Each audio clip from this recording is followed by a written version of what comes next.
Hey, good evening. We usually say good morning. Good evening, and welcome to the Ride Along Radio Show.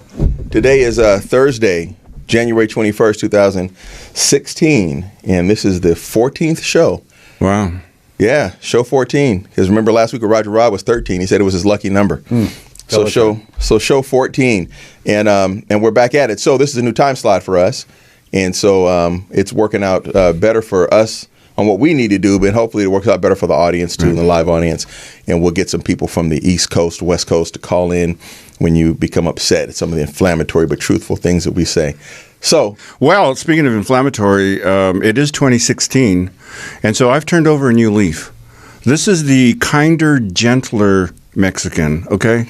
I'm the politically correct, kinder, gentler Mexican this year, so I just want to put that out there. Okay. I was trying to keep a straight face. I didn't mean to mess up his gag, but I didn't know gag. That's why he was saying that. It's the truth. It's the truth. So the Ride Along Radio Show is based on the premise that your panel is comprised of former law enforcement officers.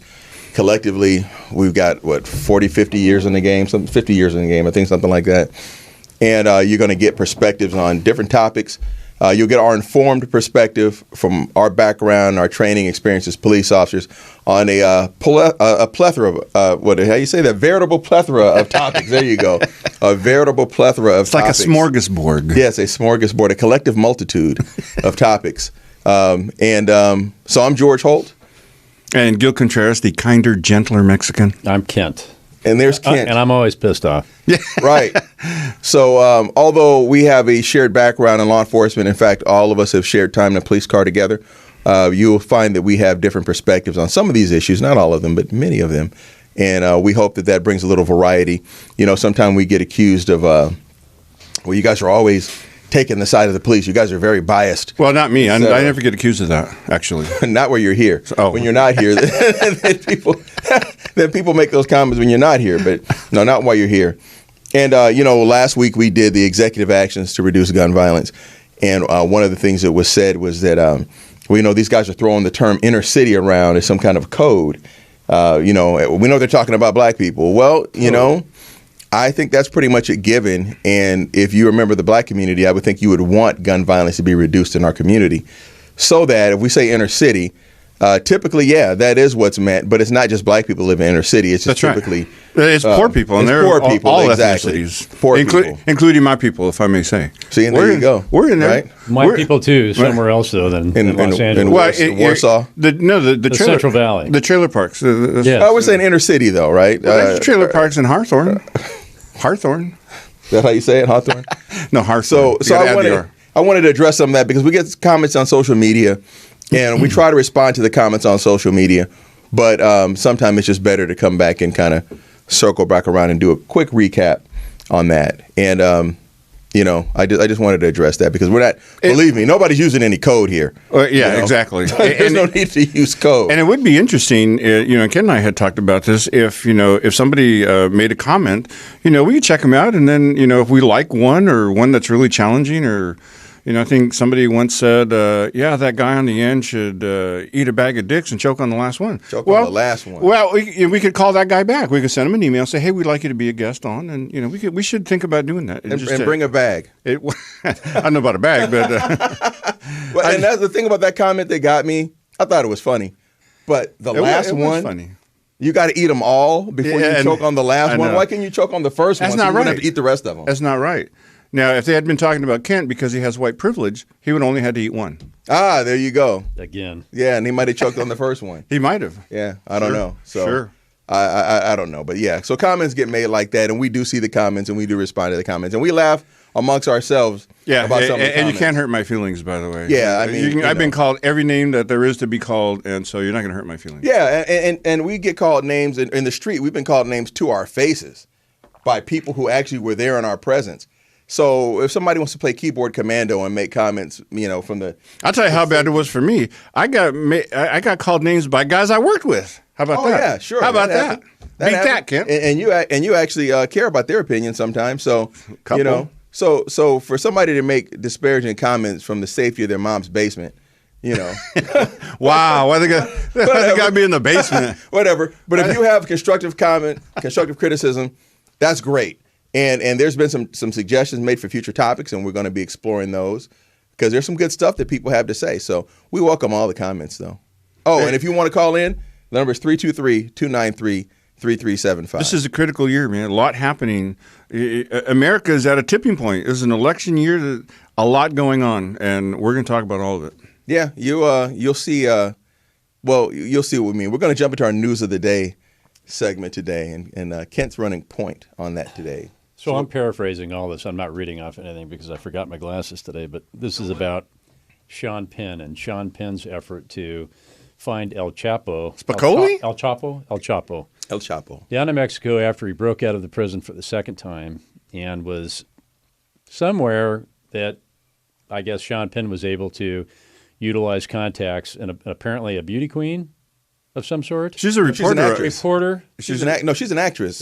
For those of you she's beautiful, but she's an actress. No, she's an actress. Those of you who used to watch the show Weeds on Showtime, she was Pilar, the Mexican drug pin's wife. What? Drug kingpin's wife. She was Pilar on Weeds. She was trying to live this out in real life. Maybe. Yes? Wow. Yeah, Weeds maybe. was funny. That was a good show. Yeah, it was. So her and El Chapo were flirting with each other, and she was arranging for meetings to happen. And I guess one meeting had happened, I think, back in October with Sean Penn. And apparently the Mexican officials and the U.S. government were monitoring what was going on. And they were the NSA. The NSA. Sure, of course. They were going to make a raid in October, but apparently there was, quote, unquote, women and children present, so they couldn't, which I'm finding that hard to believe. Right.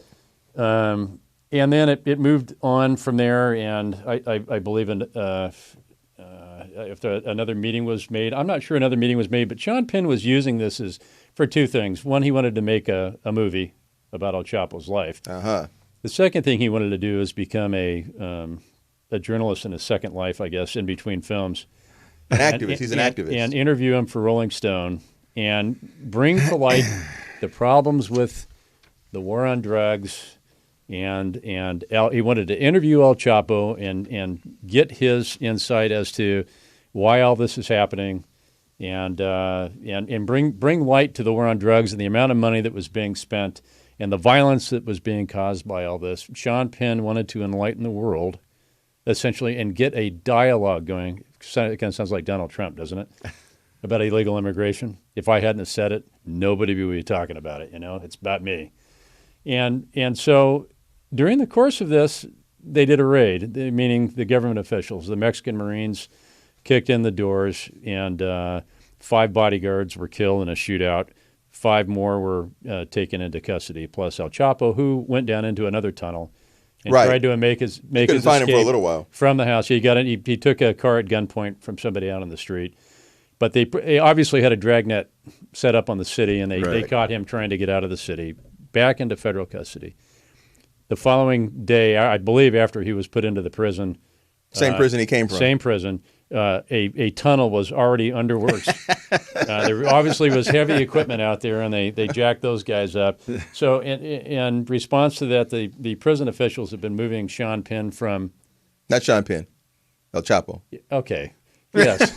They've been moving El Chapo. For right now. El Chapo. I know you'd like to see Sean Penn from in cell prison. to cell to cell. Sure. And to keep the escape from happening. Okay, so Sean Penn has been hung out to dry. People are using wisecracks, accusing him of being a snitch. And he's pissed off because the government officials had possibly led El Chapo to believe that he was part and parcel but I think they cooperating with the officials. I think they did it in a subtle way, though. They officially said, "Oh yeah, if it weren't for Sean Penn who led us to him, we would never found him." So. Right, exactly. Thank God he went to go interview him. Sean Penn is a hero, they say at the press conference. Oh, they're likening him to Edward Snowden, I believe. Oh, gee. Right? I thought Edward Snowden was a criminal. One man's terrorist is another man's fighter. Yeah, but Edward Snowden neither. That's my bad then. Hey. That's all right. Bad. So pretty soon you're going to see Mexicans. You got to watch us. If you give us a little shovel, no, pues start trying to get them out of there. So we got to make sure that doesn't happen. Well, the Mexican government. Maybe we just move into another prison altogether. I have refused years ago to go to Sean Penn's movies. I just refused to put money in this guy's pocket.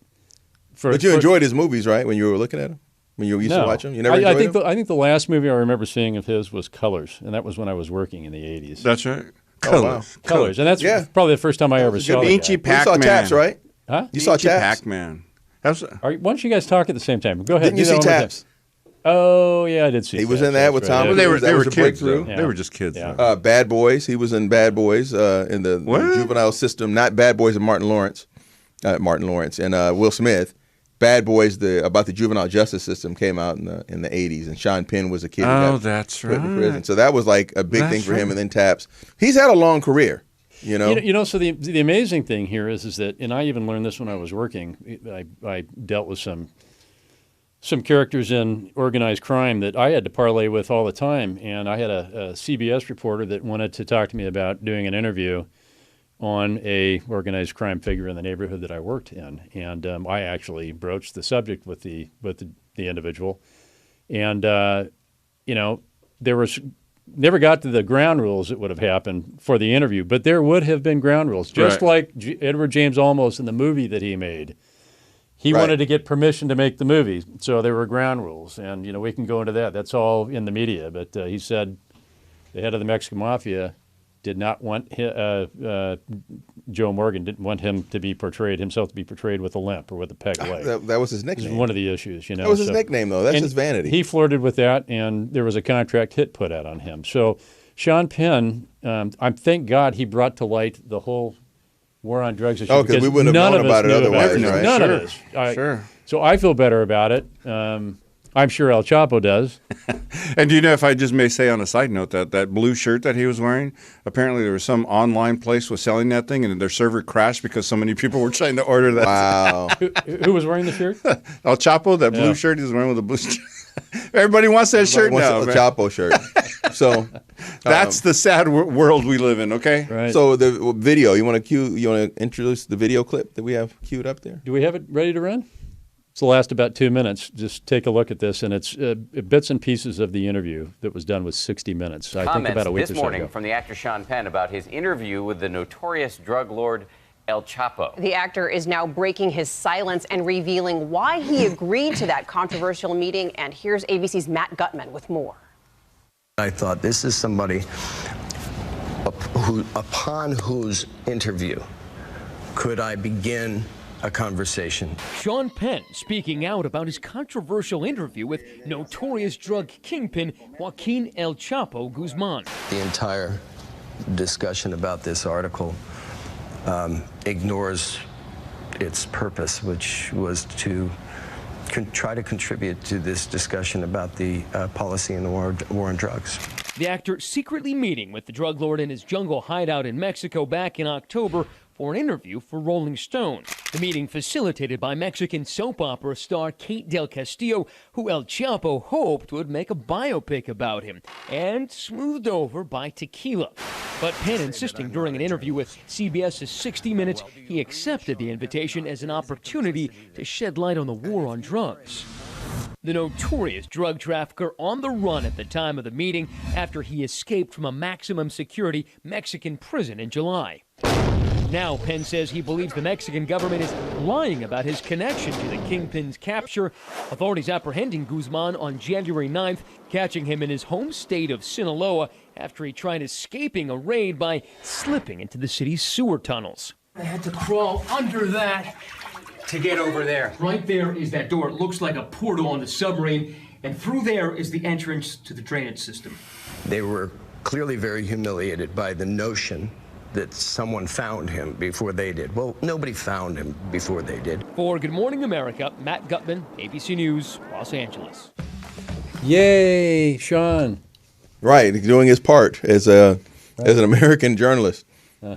Journalist. Yeah, exactly. Okay, so what we're going to do is we're going to take a break after that, and we're going to get back and come back to our topic. And the topic of today actually is the use of deception in law enforcement. Okay, the use of deception in law enforcement. We're going to be covering things like undercover operations and reverse stings, things of this nature. Yes, a ruse, the use of a ruse. So, when we come back, you're welcome to call us, 323-293-3375. We'll be back right after the break.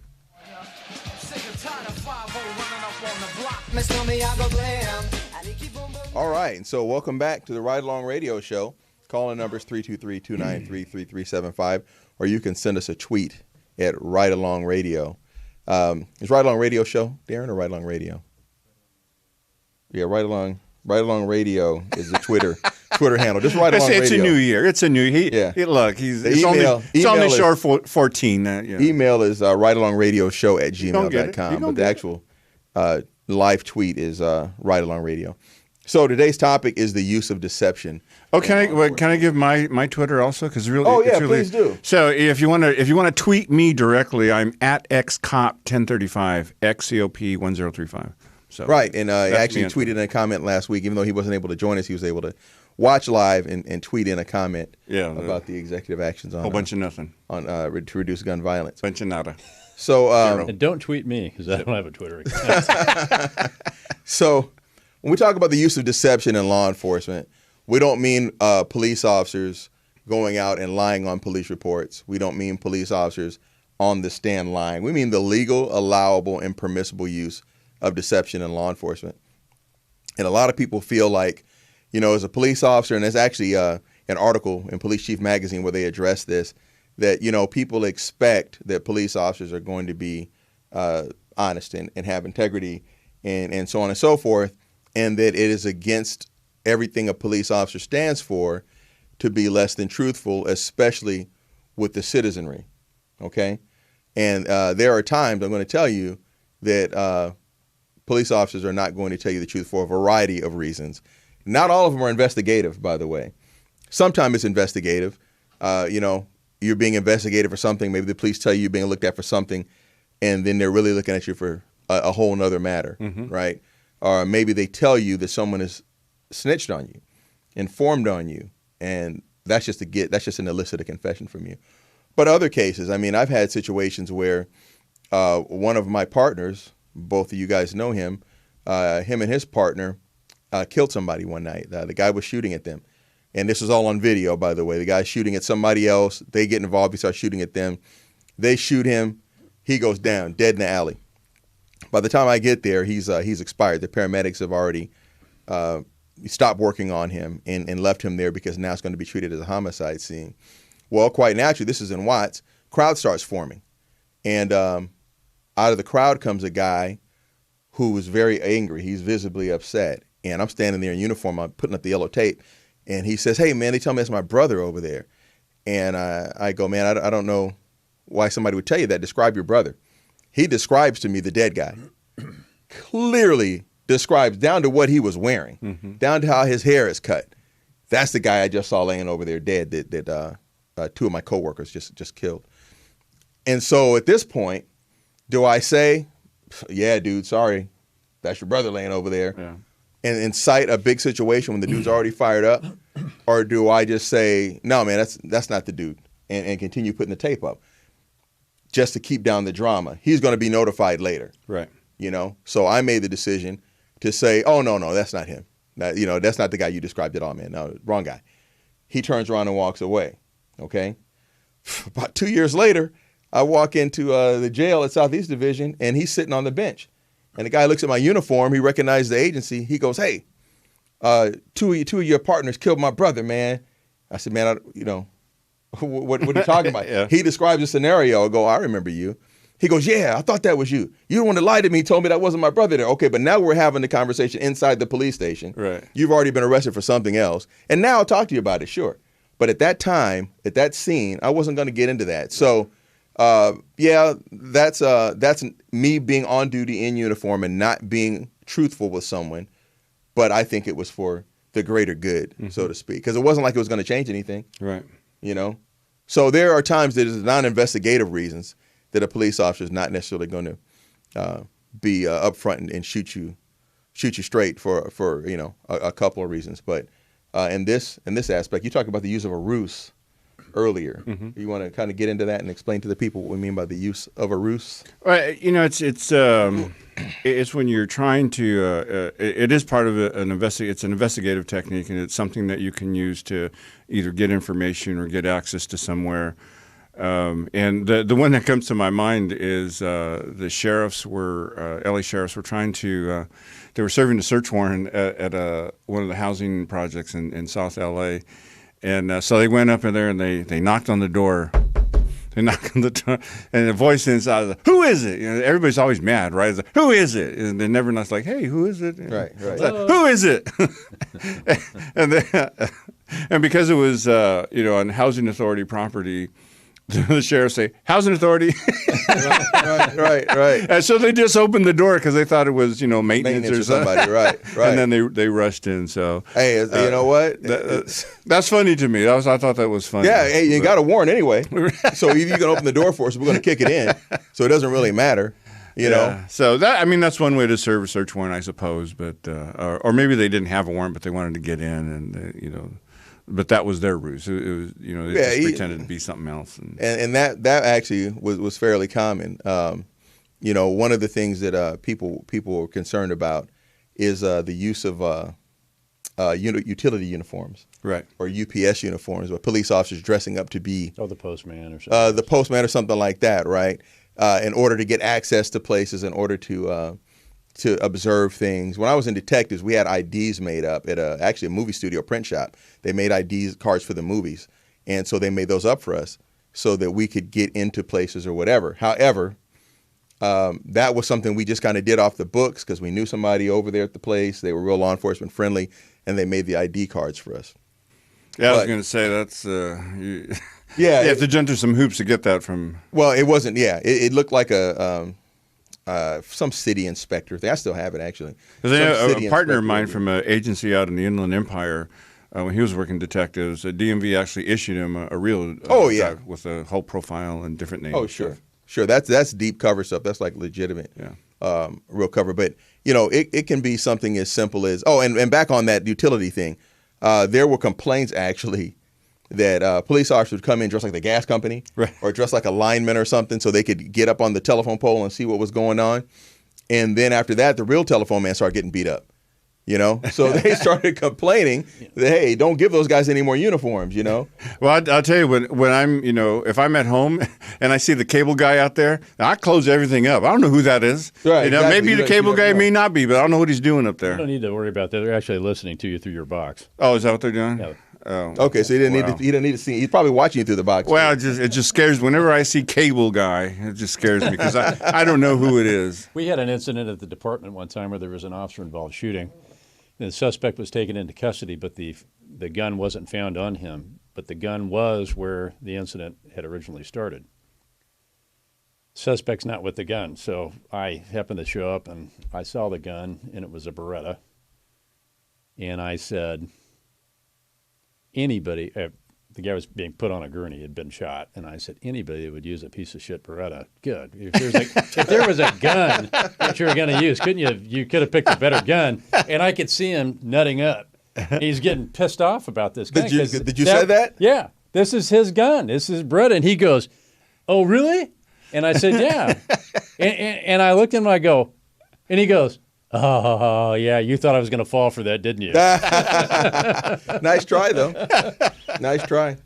But in terms of using a ruse, we've seen situations where, and the concerns that people have with this are not only is it dishonesty on the part of the police officer, but that it can lead to entrapment, claims of entrapment, illicit false confessions, things like this. I remember there was a case where a woman had hired a hitman to kill her husband. And the hitman was a police informant. So what they did was he cooperated with the police. He got or either he was an undercover cop, one of the two. I think he was actually an undercover cop.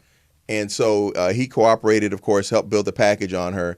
And in order to get her response, they actually contacted the husband the day this was supposed to go down. They said, hey, we're going to take you off the streets for your own good. But in order to go along with this ruse, we need to make it seem like you've actually been killed. So they brought in a makeup artist, and they made the husband up like in a crime scene to look like he had been shot to death. Okay? And they took pictures of this, and then the hitman was supposed to present the pictures to her so that then she could then pay the hitman. It's just proof positive that it actually happened, Right. Mm-hmm. And so they went through this whole thing, and sure enough, they show her the hitman shows her the pictures, and this is inside a vehicle that's all rigged up with cameras and everything. The quote-unquote hitman, and she looks at the pictures and she's like, okay, good. Good work, basically. That's exactly what I wanted. Here's your money. Okay? So now, though, she's expecting some police contact because now she's the grieving widow. Right. Okay. So they bring her down to the police station. Oh, ma'am, we just wanted to tell you, they do the death notification, basically, that your husband's been killed. And this is all on video. And so she's like trying to squirt out the tears and breaking down and everything. And they start trying to press her for it or whatever. And she's with the program. She's like, has practiced this because she knew it was coming. Mm-hmm. Well, when that didn't work, they let the husband come in. And so the husband's all cleaned up now. Wow. And he comes in, and obviously she's going to be shocked. Right. But after she got over her shock, she's pissed off now that the police have lied about this thing, And at the hitman. And at the hitman, hey, I want my money back, So they could have been a zombie. Could have been a zombie. Yeah, he could have been a zombie. Yeah, he should have headshot him. But they obviously had more than enough evidence to use against her. Clearly not an entrapment charge. Well, no, it's not entrapment, but her thing was, well, this whole thing, why would you guys go that far, et cetera, et cetera. But this is a perfect example of the use of deception in law enforcement, undercover operative. Oh, and another thing about that, too. And I used to have to sell dope undercover as part of what I did when I was a detective. People think, well, if I ask him if he's a cop, he's got to tell me. Yeah. and if you don't tell me that you're a cop, then this whole thing is entrapment. That's not true. Yeah. Okay. So. Were they trying to stick the stuff in your nose, too, to get you to snort it? No, we never went that far. But let me say you something, though. There are laws on the books that allow undercover officers to use certain illicit substances if it helps establish or not blow their cover. Mm-hmm. So just because you see somebody, using, it doesn't necessarily mean that person is not. But I just did street level buys. I wasn't deep cover where I had to be undercover. I lived for a week in one of the housing projects, though. At least that was my cover. I was a resident for a week. But me and my partner, we did. We did surveillance. We did Code 5 and ordered a pizza. And you had to bring it to the unit. Yeah. But that's normal. But we had. But when we were working dope out in the valley, we had this chick run up to the car, and it was clearly an unmarked police car. I had the shotgun was on the floor. Right. She looked in on the passenger side and she goes, hey, because she saw our team arresting somebody at the end of the alley. We were just making a loop around. So she runs up to the car and she goes, hey, what are you guys looking for? And then we go, I don't know. What do you got? And so she lifts up her T-shirt and she got a bag of weed, a bunch of bags of weed in a bigger bag. I go, hey, how much? She goes, $10. Hey, man, give me $10, man. I'm talking to my partner, right, to Scooby. Hey, man, give me $10. And we still had marked money from the buy. Oh, nice. Nice. So he gives me the $10 bill, and I take it, and and then all of a sudden she just stops. She goes, wait a second. You guys aren't cops, are you? I go, no, man, we're not cops. No, what the fuck are you talking about? Oh, okay. Wow. She handed me weed. She handed me weed. I handed her the $10 bill, and then I just grabbed her and handed her. It's like the long arm of justice comes out and pulls you into the unit. Yeah, you never right, exactly. And she actually came to you, though. So she came to us, and but then so I'm holding her. She has a jacket on, so she's squirming on it. And so Tommy's trying to get out and run around the car. She gets out of her jacket and takes off running down the street. We jump out of the car, and we catch her, 30 feet away from the car. But when my partner got out of the car, he didn't put it in park. So we get homegirl, take her to the ground, hook her up, stand her up. Say, what are you trying to do? We're the police. Be smart. Then we turned around and said, Tom, where's the car? Where's the car? So we walked back to the alley and we're like, oh, shit. Halfway down the road and crashed into a fence. Oh, wow. Can you have L90 meters out here? Yeah, exactly. Like some splaining to do. That was funny, though. Are you a cop? No. So I'm wondering if the listeners think that there's a certain sense of unfairness about this. Oh, I'm sure. If you feel that way, please call in 323-293-3375. Or if you think it's a completely normal and acceptable thing. I mean, a lot of people will look at that and they say, "Hey, that's an unfair thing for." Well, I used to do this all day long with DUI drivers. I look somebody do my stag mist test, and I can look and go, "Okay, I know what he's going to blow. He's gone. He don't know it, but I know it." And I'll just say, "Hey, turn around, put your hands behind your back, real quick." Why am I being arrested? No, just turn around, put your hands behind your. Well, I'm not being. No, you're not. No, you're not. Click. You're under arrest for. You said I know. I lied. Right, I talked you under arrest. I talked you into the handcuffs. We don't have to fight. It's better that than having to fight you, right? But okay, so now sometime though, and as with many things that I've had to say repeatedly over the last week, it's levels to it. Okay, so there's different levels to this, and one of the things is sometimes in investigations, the police will go so far as to fabricate documents to present to someone. I'll give you an example. So in State versus Kayward, a Florida appellate court considered the sexual assault and murder of a 5-year-old girl. The girl's uncle, Paul Kayward, became the focus of the investigation, but after a number of interviews, the police did not believe that they had a prosecutable case. Not that they didn't think he did it, but they did not believe that they had a prosecutable case. The police then decided, with the knowledge of the prosecutor, to create false documents to aid them in their next interview of Kayward. One letter each from a state agency and a private laboratory on official letterhead, both reporting that semen stains on the victim's underwear were from Kayward.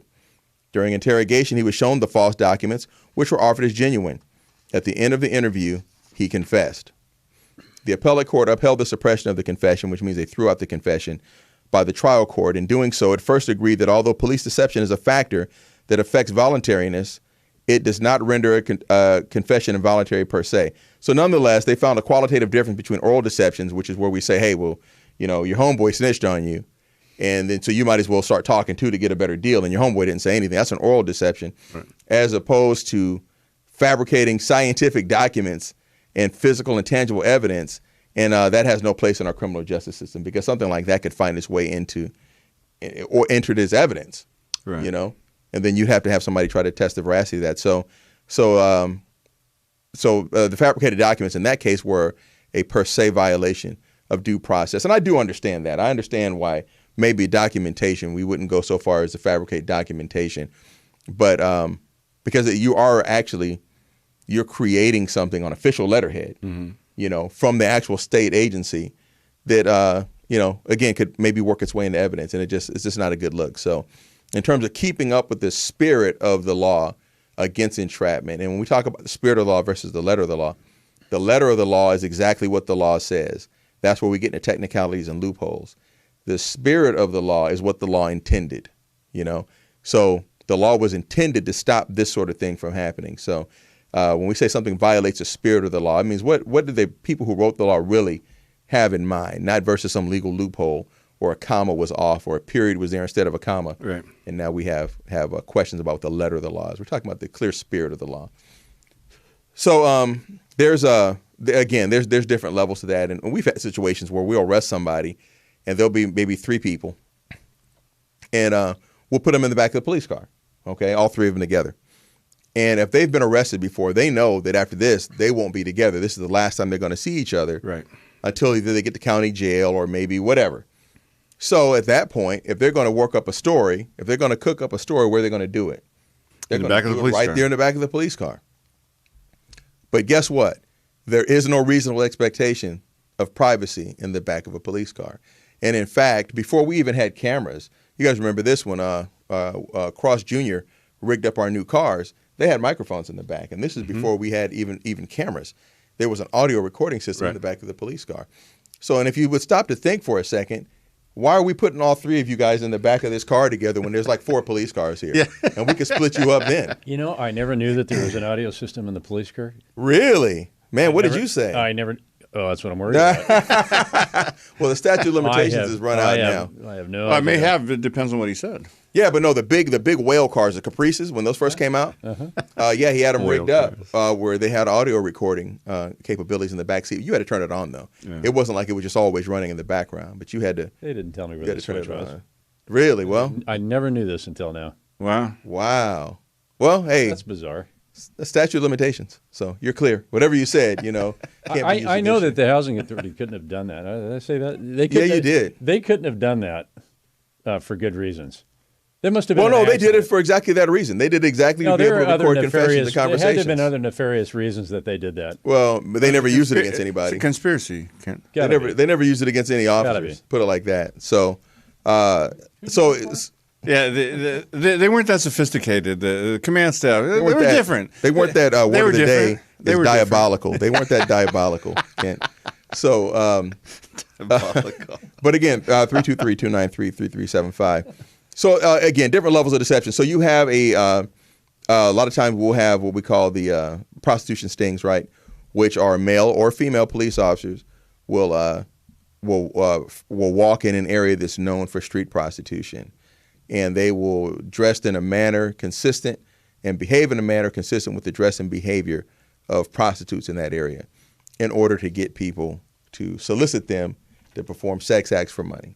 Okay, and actually, a friend of mine, one of my former partners, his wife was a deputy sheriff, and she was in one of these task forces, and it's not like it used to be where they had to like really dress up, you know, like really dress up like a prostitute. I mean, it's jeans and a sweatshirt, I think, was what she would wear, but just based on where she was. Depends on who's wearing it. Well, it depends on what part of the county, which county.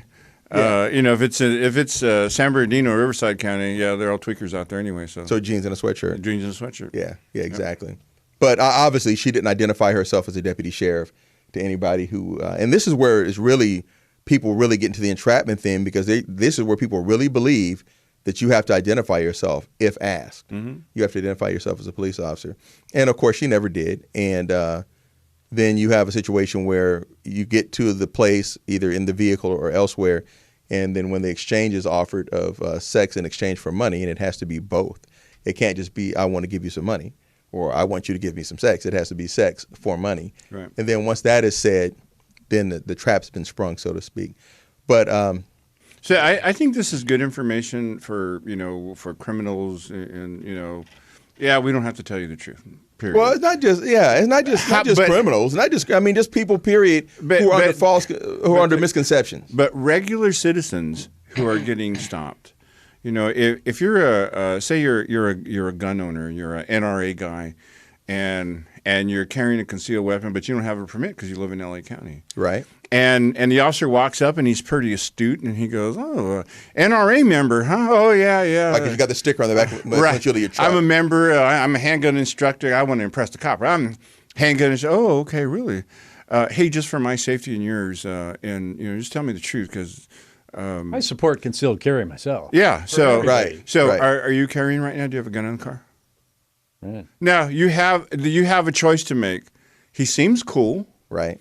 Right. He already said he's not going to do anything. Right. So that gives you a magic shield of immunity. Right. So I could say nowhere. Well, I do have my little thing under the seat right there. Yeah. What is it? What kind of? Oh, okay. Yeah. Keep your hands where I can see them. I'm going to open your door now. Right. Step on out here. Come on back here real quick. Do you have anything else on you? Now I've just switched it. Turn around. Put your hands behind your back. Click. I've got the machine gun right here under this arm, and I've got one in my back. That's why I don't consent to anything. Mm-hmm. Nor should you. Whether I'm guilty or not guilty of anything, I cannot confirm or deny. You see what I'm saying? Well, and if you stop me for traffic, you better leave me in my car. If you're going to cite me, you better just cite me and let me go. Well, and this is how people talk themselves into jail. Exactly. I haven't seen too many people talk themselves out of jail. I've seen plenty of people talk themselves into jail. Same thing with a ticket, right? The old joke, right? Ask a cop a question, go to jail. Right, because that's how it starts, right? But, people need to understand what their rights are. And a lot of what we do here is legal education. And not that we're law professors or anything like that, but in terms of the administration of justice, the application of the law on the sharp end of it, where we have been, you need to understand what your rights are. You need to know your rights, and you need to know when you're supposed to comply and when you don't have to comply. And it's up to you then to make that call, but we just want you to understand. I can't tell you people you mostly have to comply. Mostly, sure. But you don't have to answer every question. That's the deal, exactly. So if you're given a physical order, put your hands behind your back, you need to do that. Yeah. But that's the trouble of knowing when this starts and stops. Most people think that once they're engaging with you and they're asking you to do things lawfully, that the next question is, do you mind if I search your car? Right. Oh, well, he's really going to search my car. Well, he's telling me he's going to search it. You don't say, do you mind if I always just say, you don't mind if I search your car, right? You got nothing to hide, right? You got anything in there? No? Okay, thanks. Right. You want to, right. The way you phrase the question and your demeanor up to that point is super important. But also just in terms of knowing what your rights are, knowing that you don't have, like you said, you don't have to incriminate yourself. Right. And that's just, being fair about it. That's just, you need to know. But what you your do rights have to are. comply, and that's you do have to comply. That's the thing that I want to reiterate, because a lot of what we see in some of these shootings, and the high-profile ones especially, the common thread not only is zero compliance, not only criminal history, but non-compliance. And as we say, that's just going to lead you down a bad road. Comply now, complain later. That's right. You're guaranteed. The Constitution guarantees you a day in court. It Right. doesn't give you the right to say. I was watching a video the other day, and this officer's wrestling with a chick, and her thong is hanging out, but she won't comply. How does a thong hang out, by the way? Well, I know, right? It was like, I was thinking about that. Well, anyway, it got loose or what? It was there. It was scary. Okay, it was just scary. I was just scared. But the officer said, "Stop fighting. I'll let you stand up if you stop fighting and put your hands behind your back because you're under arrest." Put your She thong said, away. and she said, "No, I'm not." She decided she wasn't under arrest. You're not going to win that. You're just not going to win that. Yeah, it's not set up for you to win that. So that's why it's important. That's why we talk about this kind of thing. And people, some coppers may look at this and go, well, those guys are telling everybody. No, this is stuff that people should know. And it's really stuff that you want people to know so people understand that they should comply. And if it makes your job a little hard on the interrogation end, people are exercising their rights and people should know those rights. Because I'll tell you this, today's cops are not what I worked with or even what I saw when I was a police explorer, the kind of cops that I even wanted to be one that made me want to even go into law enforcement. That's not what we got today. And some of these guys are a little bit scary, quite frankly. It's a different mindset, man. I stay low key, God love them, I'll support them. The thin blue line, blue lives matter, absolutely. However, I also know my rights. Right. And I'm not going to give any of those up. And nobody should ever give up your rights. You should never give up your rights. However, in terms of you fighting for your rights on the scene, bad idea. Yeah, you're going to lose But in terms of back to legal education, a lot of people think, well, you didn't read me my rights, so this arrest doesn't stand, or this conversation doesn't mean anything because you forgot to read me my rights.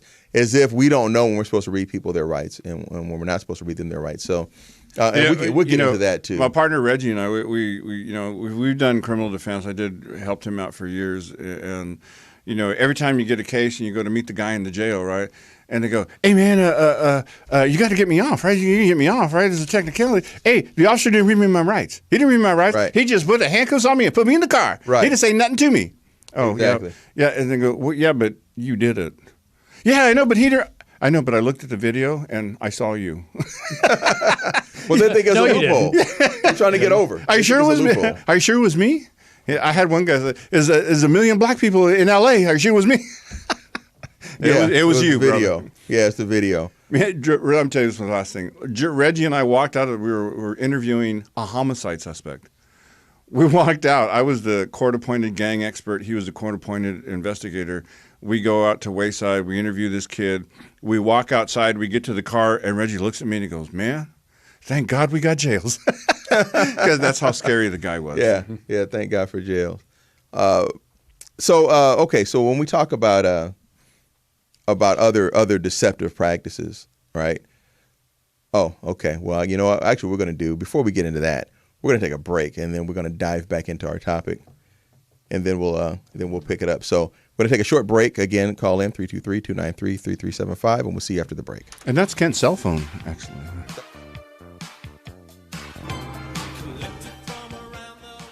All righty then. So we're back, and our topic of the day is the use of deception in law enforcement. And the thing that comes up with this quite often is the concept of entrapment. And entrapment can be a very tricky thing because the idea of entrapment is that an otherwise law-abiding person that the officer basically puts in your mind or initiates the illegal conduct and somehow. Give you an example.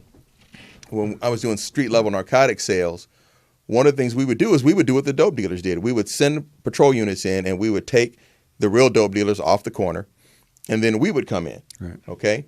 And we would do exactly what they did. When a car came by, we'd make eye contact with the person. They slowed down and looked over at us, and then and you won't be able to see this on the podcast, but those who are watching live on YouTube, we would do the nod up and like the two hands up, like, hey, what's up, kind of a thing, without ever saying anything. We would just do the what's up. That would be enough for them to know that then they would pull over and then initiate the contact with us. However, we did have to have them say what they wanted. Okay, so we weren't able to say, hey, you want to buy these drugs from us. We would have them say what they needed, and sometimes I would elicit that by I would say, hey, what you need, okay, and then they would tell us exactly what they needed. But sometimes, in order to be more specific, I would say, and using the street colloquialism, hey, what you need? Got that heroin, got that rock. And heroin, of course, being heroin, but the street lingo is heroin for whatever reason. So if you're playing a dope dealer, you got to talk like a dope dealer. So I got the heroin. And so to make them make the selection, of course, I only had rock cocaine. And sometimes it wasn't even that. It was fake. But we would have them say that so that it's not that we put that out there. They actually said, I want to buy cocaine. Mm-hmm. Okay. So my dearly departed father, I was telling him about all this, and he said, George, you guys can't do that. I said, what are you talking about, Pop? He goes, that's entrapment. I go, what's entrapment? He goes, that little nods up thing. I go, that's entrapment. I go, that's not entrapment. What do you? It has to be something that would entice somebody to do something that they normally wouldn't have done. Well, about a month later, we're getting ready to go out into the field to do another reverse sting. And the lieutenant comes in and goes, oh, you know that thing? You guys do that? You can't do that. The DA says that's entrapment. So he called it, man. It was considered to be entrapment. So we couldn't do it anymore. Because my partner, Reginald C. Stewart, Miss Stewart's favorite son, that boy, he would run. Hey, what you looking for? What you ask? Right. That's how I did it. And here's the thing. The fact of the matter is you were still pulling over to buy drugs. Okay, we're not putting that in your mind. So an example of entrapment would be if you left a car running in a shopping mall or the windows down on a car and a bunch of money, car just parked on the street, windows down, that's big and car, a bunch of money sitting on the front seat. That's something that the average person walking by, now maybe you're putting that in their head. In fact, it would take an honest person to not even think about sticking their hand in there and taking that money, okay? An average person, maybe a person going through some financial troubles or whatever, they may be enticed to do that. So you have actually planted the idea of committing that crime. So you can't do that. That's entrapment, clearly. But if that car is just set up there, like I said, a bait car, right, where maybe the car is left running. Like they do this all the time with the bait cars. They'll act like there's an argument between a husband and wife. The wife gets out of the car and takes off, and then the husband goes after her. But you know that car belongs to somebody because you just saw them get out and leave. Right. And then you come jump in the car. Okay, now that's another matter because that idea wasn't planted in your head. You knew the car belonged to somebody, and you saw that they just took off, and they're obviously going to come back because they left the car running. So entrapment is, again, it's a tricky thing, and we see there's a prostitution a lot too. Do you remember the Ruby Ridge incident in 1993 with Randy Weaver? Mm-hmm. So the story goes, I hope I'm not wrong about this, but he would frequent a place, a compound that Aryan Brotherhood type people would go to, white supremacy people. But also that congregate there would be people in the area. It would be kind of like the gang in a particular project, but you've got people who have grown up there that aren't really gang members, but they're affiliates, associates, or whatever.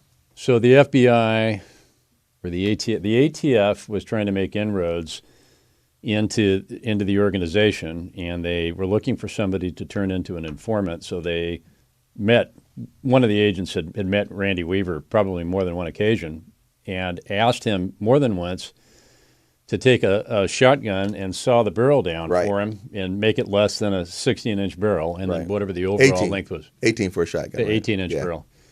I always wondered why there wasn't a 16. And so he refused to do it a few times, and finally, because he didn't have any money, he didn't have a way to make a living out there on the hill where he lived. It was very remote. He cut the barrel off. And so then they wanted to turn him into an informant. Randy Weaver. Randy Weaver. Okay. So he had just committed a felony. Yes. Okay. So obviously he refused to go along with that, hold himself up on the hill, refused to come down. Therefore, we have this U.S. Marshals trying to attempt to take him into custody. FBI getting involved. There's a shooting. they kill the son and the wife and the dog initially, and then there were another kid that was there, but an older kid who had a rifle with him. These guys were wearing ghillie suits, and they came up out of the bushes and stuff like this. And there was an altercation, and one of the U.S. Marshals was shot and killed. In comes the FBI and the hostage rescue team and everything else, and then there's additional shootings that go down. That's essentially a military hostage rescue team of that caliber. Exactly. Well equipped, well trained. And it turned into a huge fiasco, a terrible shooting. Will go down in history as what happens when the government gets out of control, essentially. And that's a great example of entrapment and what can happen from entrapment. Yeah, and so something like that, I mean, the use of deception in law enforcement shouldn't be used to get you in trouble. It should be used to detect that you are already in trouble, that you've already done something, and now we're trying to get to the bottom of it, okay? Or that you are going to do something of your own volition, and now we're going to arrest you once that happens. But to draw somebody into that and, these false documents, and actually there's been cases where officers have sold the tale so good. I mean, deception is an interrogation technique. It just is. Where, again, I referenced this earlier. You arrest 3 people, and you get the one guy you want, and you say, hey, well, Ron, and JoJo just flipped on you, so you're going to be getting a bunch of time, so you better save yourself. And then that guy tells on Ron, and JoJo, right? And now you got all 3 of them. But sometimes officers have sold that so well that the guy starts thinking, well, I didn't do anything, but Ron, and JoJo might have lied on me. And I might go do 5 years. But maybe I can just get probation if I just, if I say that I did it. It's more times it's fuck that. I ain't going. They ain't going, but I'm going to go. Right. They're going to send me. They're going to let me go. Right. Well, that's the whole purpose. That's the whole purpose of doing that. Sure. So when you're the detective, you come in and you say, yeah, well, you can be. It looks like you can be out of state. We're going to wrap this up because your boys in room number 2 down there, they already gave you up. Yeah. So you don't have to talk. Yeah, no worries. We got you already. Yeah. Thanks. You're going to be. You're going to be all right. Your son's going to grow up with him. That's going to be his daddy. But you're going to be okay. You're going to be all right up there. OG. Yeah. So we're done. Yeah, you start gathering your stuff. Wait a second. It's like, whoa. What are you doing? I got to go, and he's going out, and he's going to raise my... Yeah, exactly. Especially if there's any level. I'll give you an example. Pookie in them? We stopped a car one night, and there was 2 kind of hard-head dudes in the car, and one guy who was just real, like maybe he went to high school with them, but he wasn't really into that kind of a thing. Or maybe he was a cousin, and they just giving him a ride. And so there was something in the car, we were looking for it. And I said, you know what, let me spice things up a little bit just to kind of maybe see if I can get somebody to spark up. So I carried a backup gun, okay? So in case my primary weapon failed or was taken from me or it was empty, I had another gun. So I take my backup gun, a smaller gun, and I come out of the back seat of the car, I go, oh, man, what is this? Oh, no, you didn't. Yeah, whose gun is this, man? Just give it up. And the driver looks over at the dude, and I would say his name was Jamie. Man, Jamie, you always doing something, man. Blah, blah, blah, and he goes off on him. Man, you always, man, I told you, man, and you run around with weed in your pocket and everything else. And Jamie, step out of the car. Yeah. No, they're already out of the car. Okay. That's the beauty. They're all on the curb. Yeah. And I go, I look at him, and I go, wow, man. I said, I was just kidding. This is my gun. And I put it back in where I kept it. And the dude is like, oh, my God. And now Jamie's looking at him like, really? Yeah. That's how you really feel? So now I got to deal with you because now that he just said you had weed in your pocket, let's talk about that now. Mm-hmm. And the Mexican in the car is going, I ain't even supposed to be here, man. All right, just got here. Yeah, I just got barely. I barely got here. I'm not supposed to be here. Barely got here, yeah. So, it's a useful tool. And I kind of wish we had some attorneys on both sides of it to weigh in, because there's some people that feel they should never be used. There are people who don't want there to be undercover police. By the way, there are some civil groups or citizens groups who think that police officers should all be in uniform no matter what your assignment is, so that there are no undercover police. Well, there's now activist groups that think cops shouldn't even have guns. I know, isn't that, like somebody's going to get out here and do this job while criminals have guns. Yep. But you can't have a gun. Well, we had somebody, it wasn't on this show, it was on another show, say that the police shouldn't be able to pull their guns unless a suspect has a gun. So never mind the fact the guy's got a baseball bat. And that he pulls his gun first. Well, he said, yeah, unless there's a gun involved, unless you see the gun, you shouldn't be able to pull your gun out of your holster. Wow. But that's people who don't understand the job. And these are also people who would never want to face somebody. Guy's got a sword, guy's got a baseball bat, whatever, and you want the ability to draw your gun if you're doing this job. But I guess it's real easy to sit on the sidelines. We do that, right? When we watch sports, You know, I sit there and I critique the athletes, and I could never do that job. So I feel like it's kind of the same thing. I don't watch sports. So. You know? Me either anymore. Well, right now it's a real good time to be watching sports. A lot of good stuff happening.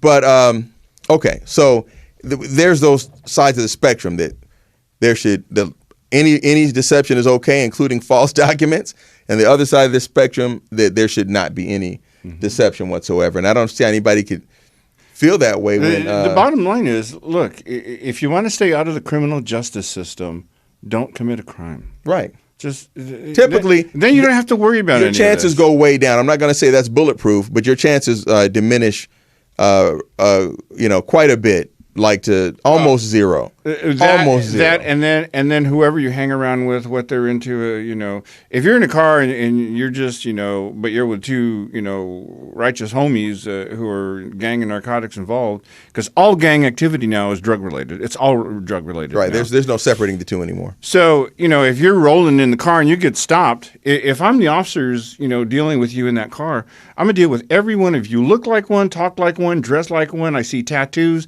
You're all going to be treated the exact same way. Well, and it's not even that sometimes. Sometimes it's the affiliation. You may not even look like that. But if you're rolling with them, like we had a guy who was a member of this organized crime, the organized crime organization you're talking about. He was a different ethnicity than most of the people in that group, and he dressed differently than most people in that group. And we chased him down one night and caught him, and later you told me who he was. You know what I'm talking about? Yep. I had no idea that this person was a member of that group. The only black gang member of this exactly. Hispanic gang. Exactly. And he was I don't know if he's a lieutenant, but I know he was heavily involved. He was like he was just a gang member. He was higher up. But yeah, he was not representative. So, but being with them, that was kind of a tip off. Okay, well, what's he doing hanging with them? Right. And the reason I remember that is because I was upstairs in a vacant unit checking a unit. People had just been evicted, and I was upstairs, and it was pitch dark because the electricity was turned off, and it was at night. And I heard gunshots, and I came running down the stairs out onto the grassy knoll, looking down the street, and I saw a black guy running at me, and I was in shock. Over there, yeah. This is civilian or a black guy in civilian clothes running right at me, and he's got something in his hand, and it's dark. Mm-hmm. And I said, "Oh my God, he's got a gun!" And behind him were about 10 officers from the department, and they were running. That was one of them. That's the night, yes. Right at me, and one of the officers had shot at him, thinking that he had a gun in his hand. Now, seeing that it looked like he had a gun in his hand, and all these cops running behind him directly at me, I said, "Oh my God, I'm going to get shot." And I ran back up the grassy knoll, yelling at my partner to get out of the way. We're in the middle of a crossfire. Right. And then he was taken into custody, and I walked over to the curb, and I'm looking at this guy, and he says, "Hey, Kenny." And I said, "Tony." He goes, "Yeah, you remember me?" I said, "Yeah, you're the only black gang member from the neighborhood." I won't say the name of the gang. Right.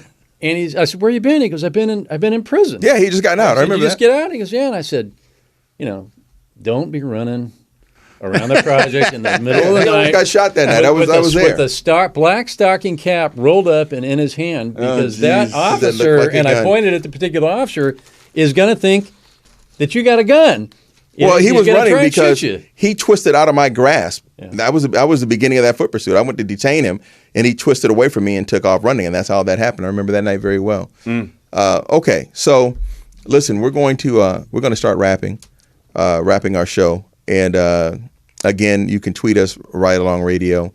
You can send us an email, rightalongradioshow@gmail.com, and we will be back next week. We're going to be trying this new time slot out here for a bit to see how that works. And so we'll be back next Thursday. What is that, the 28th? I don't know. January 28th. Yeah, next Thursday, January 28th, 8 o'clock Pacific time. Until that time, signing off, I'm George. Gil. Kent. And we will see you guys next time. And thanks to our producer, the poetess, and intern Darren. Thank you for the donuts. Catch you next week. Pokey bait.